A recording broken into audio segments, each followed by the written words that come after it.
TV में मुजाहिद अली आपको खुशामदीद कहता है। और वैसे तो ये 8 फरवरी और फिर सितंबर आए, उससे पहले मई चला आया, और अब हालिया दिनों में जो सुप्रीम कोर्ट में जुडिशरी जिस तरह तकसीम हुई है, और अब तो बराह रास्त हमारे चीफ जस्टिस काजी फ़ाइज़ ईसा मुस्तकबिल के चीफ जस्टिस जो आइन कहता है कि जी होंगे मंसूर अली शाह, आमने सामने आ गए हैं। मोहतरम मंसूर अली शाह साहब ने एक ख़त लिखा और आज चीफ जस्टिस साहब ने उसका ख़त का जवाब दिया। ख़त पर ख़तों के हवाले से यानी अदालती जंग अब स्क्रीनों पर लड़ी जा रही है। खाली मामला जस्टिस मुनीब अख्तर या जस्टिस या फरीदी का नहीं, बल्कि चीफ जस्टिस ने यह भी कहा कि आप मुझसे सवाल करने का हक़ नहीं रखते। जैसे दिन करीब आ रहे हैं, ग़ालिबन अब 3 हफ्ते रह गए हैं। काजी फ़ाइज़ ईसा साहब जो कहते थे कि मैं एक्सटेंशन नहीं लूँगा, क्या वो एक्सटेंशन लेंगे? उससे ज़्यादा अहम बात यह है कि इलेक्शन कमीशन इस बात के लिए तैयार नज़र नहीं आता कि वो सुप्रीम कोर्ट के फ़ैसला करे, जजेस के फ़ैसले को माने। हमारे साथ इंतहाई मोहतरम मौज़म, और मैंने सोचा कि 2 बड़े जजों का मामला है तो चौधरी एहसन साहब को ही ज़हमत चाहिए जो इस पर ज़्यादा जामे गुफ्तगू ही नहीं करेंगे बल्कि हमें आगाही भी देंगे। चौधरी साहब शुक्रिया। मैंने सोचा कि मौजूदा चीफ जस्टिस और मुस्तकबिल के चीफ जस्टिस, यानी अगर आइनी तौर पर तो 2-3 ही हफ्ते रहते हैं, उनके नाम का भी ऐलान नहीं हो रहा। अदालती जंग मैंने कहा ना स्क्रीनों पर आ गई, और ये अब तो कुछ एक शक व शुबा होने लगा है कि जो काजी साहब कहते थे कि मैं एक्सटेंशन नहीं लूँगा, और मंसूर अली शाह साहब जिस तरह सामने आए, शायद वो उनके मुस्तकबिल पर भी सवाल उठ गया है। क्या कहेंगे चौधरी साहब? इसके मुस्तकबिल का जी चौधरी साहब, इसके मुस्तकबिल का, मंसूर अली शाह साहब के मुस्तकबिल का जी मैं ये पूछा। देखिए, इसमें मैं एक चीज़ बता दूं आपको मुजाहिद बड़ी क्लियरली, किसका मुस्तकबिल कहाँ से शुरू होता है और कहाँ उसको ख़त्म होता है, ये एक मेल्टिंग पॉट में आ गया। इसमें घड़ी भर में एक पे ख़त्म हो सकता है और दूसरा बन सकता है, और मेल्टिंग पॉट में इसलिए आ गया कि अभी कुछ किरदार जिन्होंने इसमें आके असरअंदाज होना है, सारी ये इस वक्त फ्रोज़न सिचुएशन है। फ्रोज़न क्या है कि गवर्नमेंट ने बज़ाहिर ये जो 2-3 ड्राफ्ट चले हैं मीडिया पे, सोशल मीडिया पे, और उनमें से मैंने 1-2 को देखा है। गवर्नमेंट ने तो ये बना रखी है कि हमें अगर 342 या 224, 226 मिल गए, हम क्लीन रन और हमारा अपना सुप्रीम कोर्ट हो जाएगा, यानी वो फेडरल कॉन्स्टिट्यूशन कोर्ट, और हमारा अपना चीफ जस्टिस होगा। और चीफ जस्टिस को हमने बाय ऑर्डिनरी लॉ जजेस दे देने इतने कि उसकी वो मेजॉरिटी हो जाए, उसको हम नए जजेस देंगे और बड़े चुन के अपने मज़े के वाले देंगे। और चीफ जस्टिस जो सुप्रीम कोर्ट में लगेगा, फेडरल कॉन्स्टिट्यूशन कोर्ट में लगेगा, वो लगेगा ही प्राइम मिनिस्टर की मर्ज़ी का, और वो प्रेसिडेंट उसको अपॉइंट कर देगा। अब ये तो बड़े मुतमईन बैठे हैं, इनके तो मैं समझता हूँ दिन इनके आज इनकी 1 हफ़्ता पहले से आज इनकी ज़िंदगी इनको बड़ी आसान नज़र आ रही। हफ्ता पहले तक तो ये डरे हुए थे कि ये लाशें जो उनके अपने सहनों में दफन है, हुकूमत का हर MNA जो पंजाब से मुंतखब हुआ है, वो उसके सेन में एक लाश दफन है, और वो लाश है फॉर्म 45। अब सुप्रीम कोर्ट ने काजी फ़ाइज़ ईसा साहब ने आज जो फैसला दिया उसका कोई ताल्लुक ही नहीं फॉर्म 45 से। एक छिक्का मार दिया कि फॉर्म 45 ज़रूरी ही नहीं है। अरे भाई, सारी इलेक्शन फॉर्म 45 पे होती है। फॉर्म 45 वो फॉर्म है जो एक पोलिंग एजेंट को मिलती है, तस्दीक लगी हुई रिटर्निंग अफसर की। रिटर्निंग अफसर वो होता है जिसने रिटर्न फाइल करनी होती है, जिस तरह आप इनकम टैक्स की रिटर्न फाइल करते हैं, उसने नतीजा फाइल करना होता है। नतीजे को रिटर्न कहते हैं, वो रिटर्निंग अफसर ने वो नतीजा फाइल करना होता है। अब वो नतीजा तो 270 पोलिंग स्टेशन में हर जगह से आया, वो यहाँ जब इसके पास आ गया रिटर्निंग अफसर के पास, तो उसने इसको भेजना है इलेक्शन कमीशन।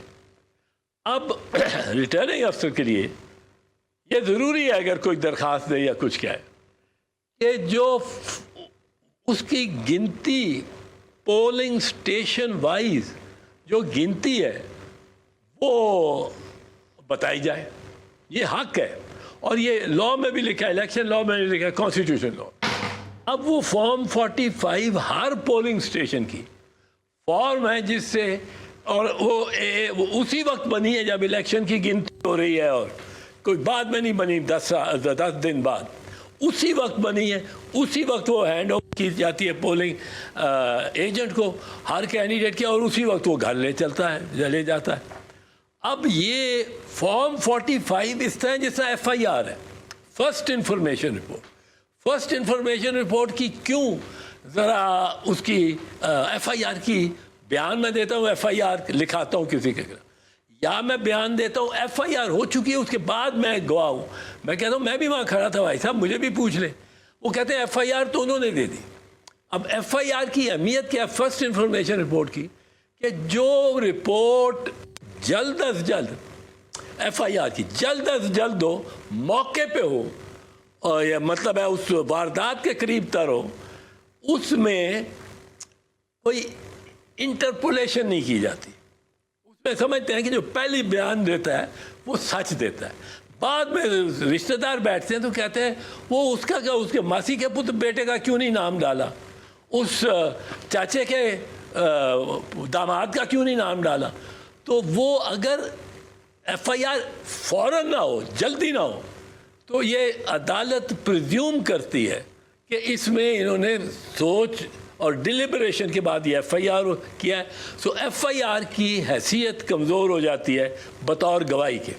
अब ये फॉर्म 45 क्या है? फॉर्म 45 है कि जो पोलिंग स्टेशन पे जो निकल रहा है नतीजा वो आप कैंडिडेट का साहब मादत के साथ, अब तो ये फॉर्म 45 भी निकल गया, फॉर्म 47 गया, इलेक्शन कमीशन मान नहीं रहा। ये जो एक दूसरे को ख़त लिखे जा रहे हैं, स्क्रीनों पे भेजे जा रहे हैं, यानी मंसूर अली शाह साहब ने अगर कोई ख़त लिखा तो आज कादी फाइज़ ने ख़त दिया और जारी भी कर दिया, तो वो जो एक्सटेंशन और जो उनका था कि एक्सटेंशन ड्यू थी, अब तो ये मतलब आ रहा है कि जजेस की जो लड़ाइयाँ हैं जो स्क्रीनों पे आ गई, ये क्या, वो मुझे सज्जाद अली शाह साहब का दौर याद आ रहा है, वो दौर को वापस आ रहा है ऐसा लगता है।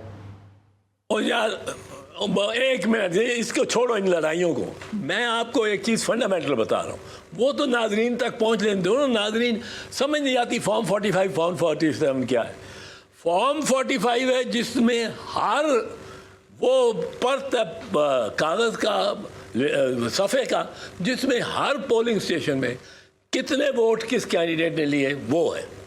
अब वो टोटल होने चाहिए। जब वो टोटल हो जाते हैं तो फॉर्म 47 में वो टोटल लिखा जाता है सिर्फ हर कैंडिडेट। अब फॉर्म 47 है और फॉर्म 45 और दीगर इलेक्ट्रल मटेरियल आप डिस्ट्रॉय कर देते हैं और कहते हैं जी मुझे अगर कोई कहे कि आप MNA कैसे, मैंने कहा ये मेरी फॉर्म है वो कहते हैं कि भाई किसी फॉर्म 45 इसके मुताबिक है, वो कहते हैं नहीं फॉर्म 45 कि मुझे नहीं परवाह। फॉर्म 45 सबसे ऑथेंटिक पेपर है और ये चीफ इलेक्शन कमिश्नर को इस बारे में भी हथकड़ी लगनी चाहिए और ये चीफ जस्टिस का भी बिल्कुल गलत बयान है।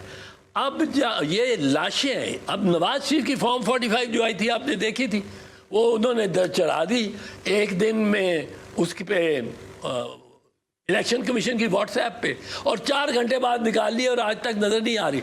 उसमें कितनी जगह कटिंग हुई हुई थी, 16 को 516 बनाया हुआ था, हर 3 को 8 बना दिया था और वो टोटल करके जो उसका नहीं था उसका टोटल को 19,000 था, उसका 125 लाख 1,25,000 कर दिया और राशिद का नीचे करके उसको वो 1 लाख 20,000 रुपये थी उसको 13,000 रुपये कर दिया। ये भाई साहब फॉर्म 45 पे अगर जंग नहीं लड़ेंगे इस मुल्क में कभी कोई इलेक्शन फ्री नहीं फेयर नहीं हो सकते। 2013 में ये फॉर्म 45 का डिस्ट्रॉय करना, ये नवाज शरीफ उसमें शामिल था, क्योंकि आपको याद होगा कि जब वोट ख़त्म हो गए, वोटर्स का टाइम चला गया, वोटर्स अपने घरों घर ही चले गए, तो 8 बजे 5 बजे पोलिंग था, 8 बजे मियाँ नवाज शरीफ एक्सेप्टेंस स्पीच करने अपनी बालकनी पे झरोके में आए और उन्होंने ये तकरीर की कि मैं आप बताना चाहता हूँ कि मुझे अब सिंपल मेजॉरिटी नहीं चाहिए, मुझे अब 2/3 मेजॉरिटी चाहिए। भाई साहब वो तो वोटर तो सारे वोट डाल चुके हैं, आपको कौन 2/3 मेजॉरिटी दे सकता है? वो दे सकते हैं जो बैग टोटल सील हो गया उसको भी डिस्ट्रॉय कर सकते हैं और फॉर्म 47 पे वो जिता सकते हैं। आपने देखा नहीं 3 MNA ये जो थे मुस्लिम लीग के इस्लामाबाद से, उनको जस्टिस जहांगीरी ने कहा भाई आप फॉर्म 45 ले आओ, उन्होंने कहा जी लाते हैं और सीधे भागे गया इलेक्शन कमीशन के बाहर केस ट्रांसफर कराओ इस जज से। उनके फॉर्म 45 वो लाशें हैं, ये एविडेंस निकलना है। अब इधर क्या, अब मैं इसको आपको बताऊं, अब इधर ये कोशिश है एक कि जजेस की तादाद बढ़ा दो, जो सिंपल लेजिस्लेशन से हो सकता है, जजेस की तादाद बढ़ा दो। वो इसलिए बढ़ा दो कि काजी फैज़ ईसा को अगर आप नहीं फेडरल कोर्ट बना सकते, उसके वोट नहीं मिलते, तो कम अज़ कम काजी फैज़ ईसा के पास चॉइस हो 23-25 जजेस में से कि वो अपने साथ 10 बिठा ले और वो सारे अपने हों, और वो अभी लेके आएंगे। एक, काजी फैज़ ईसा को मेजॉरिटी दे दो सुप्रीम कोर्ट में, अभी उधर नहीं पहुँचे हम ऊपर वाले कोर्ट में। नंबर 2, काजी फैज़ ईसा उस मेजॉरिटी से ये जो सीटों वाला मसला है उसको ख़त्म कर दे, क्योंकि अब मेजॉरिटी उसके पास है।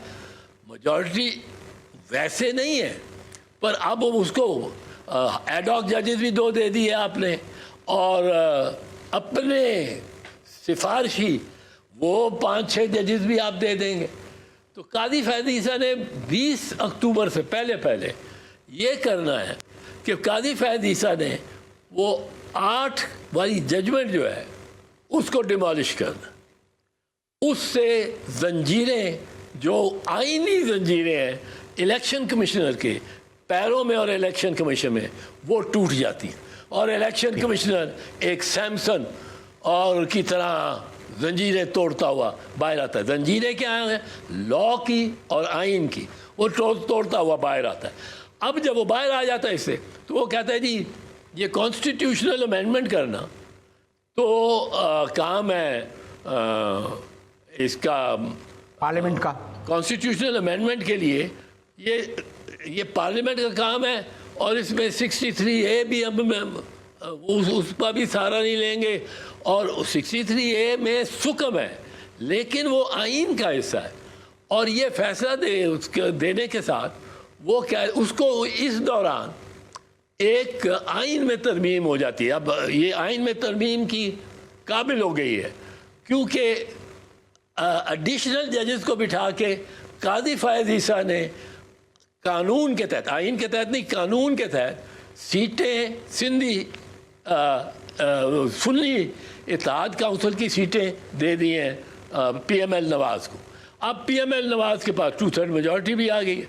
अब PML नवाज़ ने उसके लिए तो कुछ करना है, जिसने उनको ये 2/3 मेजॉरिटी दी, वो है काजी फैज़ ईसा। तो काजी फैज़ ईसा के लिए ये कानून बनाया जाएगा। अब 2/3 मेजॉरिटी है, अब वो खुद ही काजी देता है कि काजी फैज़ ईसा साहब एक अदालत हम बनाएंगे, ये सुप्रीम कोर्ट है, ये हाई कोर्ट है, ये माताहत अदालत है, एक हम अदालत बनाएंगे जो सुपरा सबसे सुप्रीम होगी, और वो अदालत होगी ये फेडरल कॉन्स्टिट्यूशन कोर्ट। और फेडरल कॉन्स्टिट्यूशन कोर्ट का जब बन जाएगा, उस पर तरजीह और प्रायोरिटी और सीनियरिटी और इख्तियार हर वो बात पे जिसको आज चीफ जस्टिस को है वो सारा ट्रांसफ़र हो जाएगा चीफ जस्टिस ऑफ द ये जो कोर्ट है फेडरल कॉन्स्टिट्यूशन कोर्ट। अब इस जब वो बन गया कादी फैजी साहब उसका 1 मिनट 2 मिनट 1 मिनट वो बन गया कादी फैजी साहब उसका चेयरमैन बन गया, प्रेसिडेंट बन गया या चीफ जस्टिस बन गया। उसके बाद अब वो कहेंगे कि जी ये सुप्रीम कोर्ट को इतनी सानवी उसमें इस पैकेज में हैसियत दी जा रही है कि पहले हाईको ये फेडरल कॉन्स्टिट्यूशनल कोर्ट का चीफ जस्टिस, फिर उसके जजेस, फिर चीफ जस्टिस सुप्रीम कोर्ट का, फिर सुप्रीम कोर्ट के जजेस, और तमाम तर फैसले जो आईनी होंगे वो ये बड़ा कोर्ट करेगा। तमाम तर फैसले जो जब अब आर्मी एक्ट को भी प्रोटेक्शन दे, वो तो नून लीग भी कह रही है, आपकी पार्टी भी कह रही है कि आईनी कोर्टें हर सूरत में बनाएंगे। आप पार्लियामेंट में 2 बड़ी पार्टियां कह रही हैं, आपकी पार्टी भी, पीस पार्टी भी और नून लीग भी, कि हम तो आईनी कोर्टें बना के रहेंगे। नहीं, आईनी कोर्ट बनाने का एक जो ख्वाहिश है, कॉन्सेप्ट है, वो गलत नहीं है। वो जो चेयरमैन बिलावल कहते हैं वो गलत नहीं है, वो ठीक है बिल्कुल। मैं खुद उसमें शामिल रहा हूँ चार्टर ऑफ डेमोक्रेसी के जब उसको ऑथर किया जा रहा था। I am one of the को ऑथर्स। मुझे ये 24 मई को ये साइन हुआ और बहुत सा काम सेनेटर सफदर अब्बासी और रज़ा रब्बानी ने हमारी तरफ से किया हुआ था, और उधर से गौस अली शाह साहब और एहसन इकबाल ने। अब मुझे बीबी ने 11 तारीख या 10 तारीख बुला लिया लाहौर से कि आके आपने फाइनल शेप होने लगा तो उस पर करो। और मैं इनके साथ बैठा, रज़ा और सफदर अब्बासी के बड़े जीरक लोग। अब वहाँ क्या फ़लसफ़ा था, उस वक्त हमारे खिलाफ थे जजेस और अपॉइंटेड वो सारे परवेज़ मुशर्रफ के थे, और उस एक पूरी माहौल था, मार्शल लॉ था। अब जब ये परवेज़ मुशर्रफ ने तो जजेस को गिरफ्तार भी कर लिया था, एक बेइंतहा किस्म की लाकानूनियत की थी।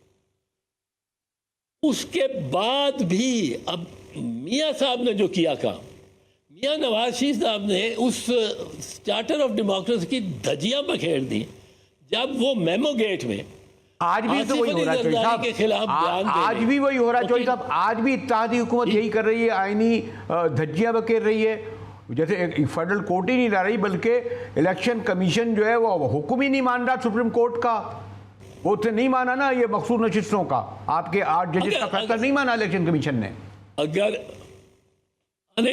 अगर कल यही हुआ और उसका नतीजा मुल्क टूटने तक हुआ, उसका नतीजा इस सारी तखरीबकारी तक हुआ, तो कल अगर हम ये करेंगे तो क्या फ़र्क होगा। और मैं आपको एक चीज़ ये बताऊं ज़रा, ये अब ये हम समझे कि मियाँ नवाज शरीफ ने चार्टर ऑफ डेमोक्रेसी को छोड़ दिया, क्योंकि वो तो इस तगासे के वकील बन के और प्रेसिडेंट जरदारी के खिलाफ एक इतना संगीन इल्ज़ाम गद्दारी का वो लगाए थे, खुद आ गए। अब हमने समझा कि ये ख़त्म हो गया। उसके बाद देखें 2010 में आता है 18th अमेंडमेंट, मुजाहिद यूनानिमसली पास हुई, यूनानिमसली। अब मुतफ़िक़ा तौर पे जब पास होती है 18th अमेंडमेंट, पीपल्स पार्टी भी वही है और मुस्लिम लीग नून भी वही है, यही 2 पार्टीज थी ना बुनियादी तौर पे चार्टर ऑफ डेमोक्रेसी। उस जो थी वो 18वीं तरमीम, उसने कोई 70 आर्टिकल्स में अमेंडमेंट की और 8 महीने उस पर बहस होती रही एक ऐसी कमेटी के सामने जिसमें टॉप लॉयर्स थे, एहसन जफर साहब भी थे, दोनों हाउसेस की कमेटी बनाई गई और उसमें वो 18वीं तरमीम पे इतना डिस्कशन हुई ये, पर 18वीं तरमीम में क्यों ना ले आए ये इस अदालत को, कादी फैज़ ईसा की अदालत को, फेडरल कॉन्स्टिट्यूशनल कोर्ट, ये सोचने की बात। साहब ये सब जगह अपनी जगह क्यों नहीं लाए? साहब सिर्फ ये अपनी जगह आपने पूरी तारीख बयान कर दी, समेट दी। आखिर में सिर्फ मुझे ये तो बता दीजिए कि अगर आइन कहता है ना कि आप तब्दील आए, मंसूर अली शाह साहब को 26 अक्टूबर को चीफ जस्टिस होंगे ना वो, वरना तो आइन की खिलाफ वर्जी होगी अगर कादी फैज़ ईसा को एक्सटेंशन दी जाती है वो, या वो एक्सटेंड लेते हैं। नहीं, ये कोशिश कर रहे हैं कि उससे पहले ये एक आईनी तरमीम कर ले जिससे वो कोर्ट भी बन जाए, federal constitutional court, supreme court का सारा काम 80% काम उधर चला जाए जितना उनका वक्त लगता है, या कम 40% उधर चला जाए और वो कोर्ट भी बैठी हो और सुप्रीम कोर्ट भी बैठी हो। कादी फैज़ ईसा फेडरल कोर्ट के प्रेसिडेंट हो और जो मंसूर शाह साहब है ये उसके मातहत सुप्रीम कोर्ट के प्रेसिडेंट हो के चीफ जस्टिस हो। अब ये एक मतलब आप मुझे बताएं, को सोच ले, आज सोच ले, आपने ये 3 कोर्ट बना दी, अब ये फेडरल कोर्ट बैठेगा किधर? चलो जी हमने सोच लिया, उसके पता नहीं 100 के 200 एम्प्लॉयज़ का और अमला और सारा कुछ का भी जिक्र है, पर अब वो बैठ गया सुप्रीम कोर्ट में। सुप्रीम कोर्ट किधर जाएगा? लाहौर हाई कोर्ट की जो नई बिल्डिंग बनी हुई, लाहौर हाई कोर्ट किधर जाएगा? बैक टू स्क्वायर वन, जहाँ वो सेशन जजी में बैठते थे। ये किस तरह बनेगा? हज़ार केसेस हैं जो डिवाइड होने होंगे। भाई इसमें कॉन्स्टिट्यूशन पॉइंट इन्वॉल्व है, वो कहेगा नहीं है। साहब ये मौजू ऐसा है और इतना उलझा हुआ है आपके, मैंने बड़ी मैं एक बात और कर दूं, जाहिर एक बात और जी जी जी साहब, मुजाहिद एक बात और जी एक बात और वो मैं अर्ज करना चाहता हूं कि हमारे यहाँ मेरी पार्टी है, मेरी पार्टी में ये बड़ा एक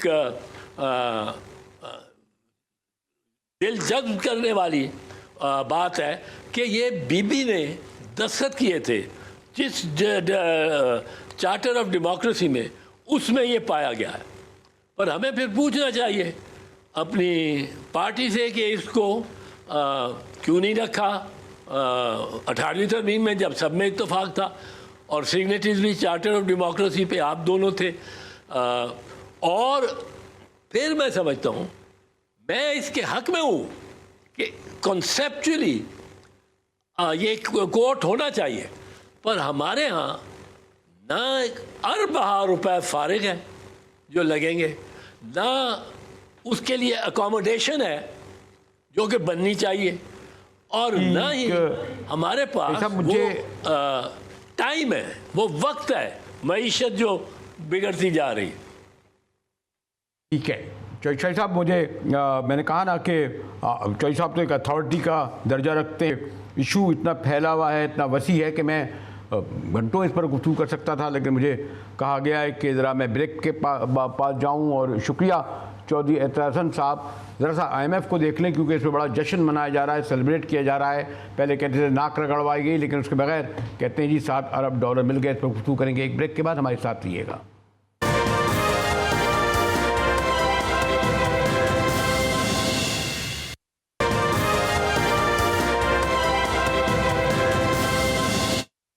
GTV में एक बार फिर मुजाहिद वली आपको खुशामदीद करता है। महीनों हो गए, लेकिन वो जो एक हमारे प्राइम मिनिस्टर शहबाज शरीफ कहते थे कि जनाब IMF ने बड़ी नाक रगड़वा के कर्जा हमें दिया है, लेकिन अच्छी बात यह है कि इस बार IMF ने खासी हमारे मेरिट पर, और शायद उसका क्रेडिट एक तक वज़ीर ख़जाना को जाएगा, $7 अरब मंजूर कर लिए गए हैं। 37 माह का प्रोग्राम है। क्योंकि उसमें कुछ हमारे पास शराइत भी डाली गई हैं। कहा गया है कि टैक्सों का दायरा बढ़ाएं, तवानाई के शोबे को काबिल अमल बनाएँ, कमज़ोर गवर्नेंस और हुकूमती मदाखलत पर भी गुफ्तगू उन्होंने की है। और यह एक हद तक खासी सख्त शराइत हैं, लेकिन क्रेडिट जाएगा कि $7 अरब का कर्जा मिला, भारी कहते हैं कुछ भारी सूद देना पड़ा। दानियाल अजीज़ साहब बड़े सीनियर सियासतदान हैं, लेकिन इकॉनमी पर बड़ी गहरी। शुक्रिया दानियाल साहब। मुझे इल्म है कि आप बड़ा सख्त इस मौक़िफ़ आजकल हुकूमत के ख़िलाफ़ इख्तियार किए हुए हैं, लेकिन बहरहाल क्रेडिट जाएगा ना कि कर्जा मिला और वो भी $7 अरब का। जी, ये अच्छी बात है कि IMF का प्रोग्राम पाकिस्तान को मिल गया है, क्योंकि इससे पाकिस्तान की मईशत को मुस्तहकम करने में बहुत मदद मिलेगी। लेकिन गुजारिश ये है कि ये जो नाक रगड़ने वाली बात है, ये तो मुकम्मल तौर पर रगड़ी गई है। उसकी वजह ये है कि पहली मर्तबा पाकिस्तान की तारीख में हमें प्राइवेट सेक्टर से जा करके $2 अरब जो है 11% पे कॉन्ट्रैक्ट करने पड़े, जो कि इस वक्त पाकिस्तान की तारीख में हाईएस्ट रेट है। और ये सैकड़ों $मिलियन जो है, ये पाकिस्तान को डज पड़ेगी आने वाले दिनों में। और खुद IMF के कुछ लोग जो है वो हैरान है इस बात पे कि ये पाकिस्तान को इकदाम लेना पड़ा, क्योंकि तवक्को ये की जाती थी कि जो पाकिस्तान के दोस्त ममालिक हैं उनसे कुछ ना कुछ हासिल हो जाएगा। लेकिन जब वो नहीं हुआ तो फिर लास्ट मिनट पे जाके स्टैंडर्ड चार्टर्ड से पाकिस्तान ने $2 अरब कर्ज में उठाया, जो कि 11% पे कर रहा है, क्योंकि हमारी रेटिंग जो है वो काफ़ी नीचे गिरी हुई है। शाहिद साहब, इससे आसानी तो होगी, आपको भी इल्म है कि IMF जब कर्ज देता है तो फिर वर्ल्ड बैंक भी आसान हो जाता है, डेवलप्ड बैंक के यहाँ भी दस्तक हम दे पाते हैं, फिर वेस्टर्न कंट्रीज में भी दरवाजे खुलते हैं। ये तो होता है ना, इवन दोस्त ममालिक भी ज़्यादा बढ़कर फिर आपकी सपोर्ट देते हैं। जी, इसमें कोई शक नहीं कि IMF के आने से पाकिस्तान को एक अंडरगर्डिंग मिल जाती है, जिसमें बाकी अदारे जो हैं, जैसे कि आपने जिक्र किया एशियन डेवलपमेंट बैंक और वर्ल्ड बैंक और इस्लामिक डेवलपमेंट बैंक व दीगर, वो एक कंफर्ट मिल जाता है उनको पाकिस्तान में पैसे देने का। और पाकिस्तान का जो फॉरेन एक्सचेंज की रिक्वायरमेंट है वो काफ़ी हद तक उसको तकवीत मिलती है हासिल करने में। लेकिन ये कहते हुए मुझे ये कहना पड़ेगा कि IMF का जो प्रोग्राम है ये एक स्टेबलाइजेशन प्रोग्राम कहलाता है। इसका मतलब ये है कि उन्होंने मईशत को सांस लेने पे जो है मतलब मुस्तकिल मिजाजी रखनी है। लेकिन जो पाकिस्तान चाह रहा है, जो पाकिस्तान की अवाम चाह रही है, जो पाकिस्तान की न्यू जनरेशन चाह रही है, वो तो ये है कि पाकिस्तान एक उभरता हुआ एशियन टाइगर बने। और उसकी गुफ्तगू तो आज तक शुरू ही नहीं हुई है। हम इंतजार करते रहे, तो बड़े धूमधाम से बताया जा रहा था कि जी इकोनॉमिक प्लान जो है वो प्राइम मिनिस्टर साहब अनाउंस करेंगे, और उसके कुछ खदोखाल भी उन्होंने मीडिया में लीक करने की कोशिश की कि जी वो ड्रकॉन साहब हैं, कोई FCDO के, और ये कंसल्टेंट्स आ गए हैं। और दानियाल साहब आप ये भी तो सोचें दानियाल साहब कि इस वक्त हुकूमत को एक शदीद अंदरून और बैरून जो है उसका टेररिज्म का सामना करना पड़ रहा है। बलूचिस्तान देखिए, KP देखिए, हमारा दुश्मन क्या कर रहा है। तो इस पसंद में अगर देखा जाए, फिर खैर कुछ हमारी भी कमज़ोरियाँ खामियाँ हैं पॉलिटिकल फ्रंट पर, उस पसंदर में बहरहाल ये एक हद तक क्रेडिट तो जाएगा ना। ये बलूचिस्तान और KP तो दूर की बात है जी, थोड़ा करीबी बात मिसाल मैं आपको दे देता हूँ। ये IMF के साथ मिलके जो पाकिस्तान में ये स्टैंड बाय अरेंजमेंट था, उसमें ये फैसला किया गया कि ये जो 590 अरब रुपए की चोरी है वापडा के डिस्कोस की, वो हमने हासिल करनी है। और एक whole of government approach announce कर दिया गया। तो उसके ऊपर केयर टेकर के दौरान और दीगर जो अभी ये हुकूमत आई है इसके दौरान ये इन्होंने एक एडमिनिस्ट्रेटिव अप्रोच अपनाई, जिसके बीच में से सिर्फ 590 अरब में से कोई 90-95 अरब ये हासिल करने में कामयाब हुए। उसके बाद इन्होंने बात ही पहले तो बड़ी धूमधाम से बता रहे थे कि जी इस महीने इतने आगे, इस महीने इतने आगे। अब सूरत हाल ये है कि वो जो 90-95 अरब जमा हुआ, वो तो 50 अरब रुपए का फेडरल गवर्नमेंट का जो चेपी लगाई थी 2 महीने की, और 45 अरब की पंजाब गवर्नमेंट की चेपी। तो इस बात पे IMF ने खफा होने का इजहार किया कि जी हमारी बात तो ये हुई थी कि आप गवर्नेंस ठीक करेंगे, बजाय गवर्नेंस ठीक करने के आपने कोई मुतबादल प्रोग्राम दिया कोई नहीं, और बजाय इसके कि आप वो पैसे इकट्ठे करें, आपने उस आग में और तकरीबन 100 अरब जो है झोंक दिया, और उसके बाद आपके पास नया कोई हल भी नहीं है, कोई सिमत भी नहीं है। तो इसका क्या बनेगा? तो आपके इंफॉर्मेशन के लिए, आज से 2 साल पहले जो चोरी थी वो 380 अरब थी, पिछला साल जो गुजरा उसमें 590 अरब थी, यानी ये 55% इजाफा हुआ है। और अब जो ये बात नहीं कर रहे वो इसलिए नहीं कर रहे क्योंकि इस साल भी इजाफा होना है और इनके पास किसी किस्म का कोई हल नहीं है। ये जो हल बता रहे हैं कि जी हमने पहले बोर्ड्स गलत लगा दिए थे और अब दुरुस्त कर दिए, इनके पास तो है ही कुछ नहीं। तमाम डिस्कोर्स तो मल्टी ईयर टैरिफ रेजीम में है, उसमें तो एक एक तस्मा, एक एक पेंसिल जो है वो नेपरा बताती है, तो बोर्ड बेचारा क्या कर पाएगा? और आईपीपीज के साथ भी कोई खातिर खा डिस्कशन में कोई रिजल्ट नहीं निकला। और इसी तरह से चाइना में भी जो गए थे कि जी हम डेट रिस्केड्यूल कर लेते हैं, उसमें से भी अभी तक कुछ नहीं सामने आया। तो कहने का मकसद ये है कि अगर यही हालात रहे तो फिर कोशिशें की है ना, कुछ वजारतें भी कम की हैं, कुछ साइज भी कम कर रहे हैं, कुछ मुलाजमीनों को भी फारग कर रहे हैं, पेंशन और नाइट फॉलोअर के बारे में डिसीजन लिया है, तो सब कुछ तो मान जाइए ना। और ये नहीं बरेलवी साहब, और ये नहीं सिर्फ के महकमे 2 खत्म किए नहीं हुए, इन्होंने सिर्फ कुछ महकमे जो मौजूदा मिनिस्ट्रीज के हैं उनको मर्ज किया है। कोई 1 रुपया भी नहीं बता सकते कि उन्होंने कुछ सरफा किया है, वो जरा बता दे रिपोर्ट किधर है। और इसी तरह से 60 दिन दिए गए थे कि जो मिशंस अब्रॉड है, यानी फॉरेन मिनिस्ट्री में जहां पर इसाक डार साहब बैठे हुए हैं, कि इनकी राइट साइजिंग के लिए 60 दिन के अंदर अंदर प्लान पेश किया जाएगा। अब वो 60 दिन कई दफा गुजर गए हैं, कोई प्लान नहीं सामने आया। यानी इनका इरादा ही नहीं है बस अवाम की चमड़ी देते जाए, खुद को किसी चीज को तब्दील नहीं करना, ना इनके पास कोई प्लान है। अब आप देखें, रोते रोते आके तो कितने जून पहले बताया, फिर अगस्त बताया, अब आके कहते हैं कि जी पीआईए की बिडिंग हो जानी है। तो डिस्कोर्स की बिडिंग तो शुरू ही नहीं हुई है, उसको तो 2 साल आराम से लग जाने हैं। तो 2 साल अवाम क्या करे? महंगी बिजली देते चले जाए, ये तो गुजारा नहीं हो पाना लोगों का। तो इसका कोई हल पड़ना है। अफसोस से मुझे बताना पड़ता है आपको कि तमाम जमातों की बशमूल पीटीआई की रेडियां खाली है। इनके पास पाकिस्तान का ये जो प्रॉब्लम है, ये आईपीपीज का कॉन्ट्रैक्ट का प्रॉब्लम नहीं है, ये पाकिस्तान की गवर्नेंस का प्रॉब्लम है। इसको सीधी तरह जब तक आप ये नहीं बोलेंगे, देखिए कोई भी अगर आपको सॉल्यूशन चाहिए तो आपको प्रॉब्लम की फ्रेमिंग तो दुरुस्त करनी है। चौधरी साहब, ये जब तक ये गवर्नेंस का दानियाल अजीज चौधरी साहब, आपका बजा फरमाना है, बल्कि मैं थोड़ा सा गुफ्तगू करना चाह रहा था क्योंकि बहुत ही संजीदा मामला है। मैं शुक्रिया अदा करता हूँ चौधरी साहब, आप मेरे पास आए, लेकिन मैं ज़रा थोड़ा सा जिक्र करना चाह रहा था कोर्ट का भी, कि जहाँ हमारे सूबाई वज़ीर दाखिला आए और उन्होंने ये एडमिट किया कि जो उमरकोट में हुआ, डॉक्टर को जिस तरह मारा गया, वो एक पुलिस मुकाबला था। पुलिस मुकाबले में ऐसा सब कुछ हुआ और उनके ख़िलाफ़ कार्रवाई होगी। इस पर हम ज़रा तफसीली गुफ्तगू करेंगे, लेकिन मैंने सोचा कि चलते चलते इसका ज़रूर जिक्र कर दूँ। चलें, वज़ीर दाखिला इस हद तक तो आए सिंध की बड़ी बात को माना। इसी के साथ ही GTV से मुजाहिद बेलवी को इजाज़त दीजिए।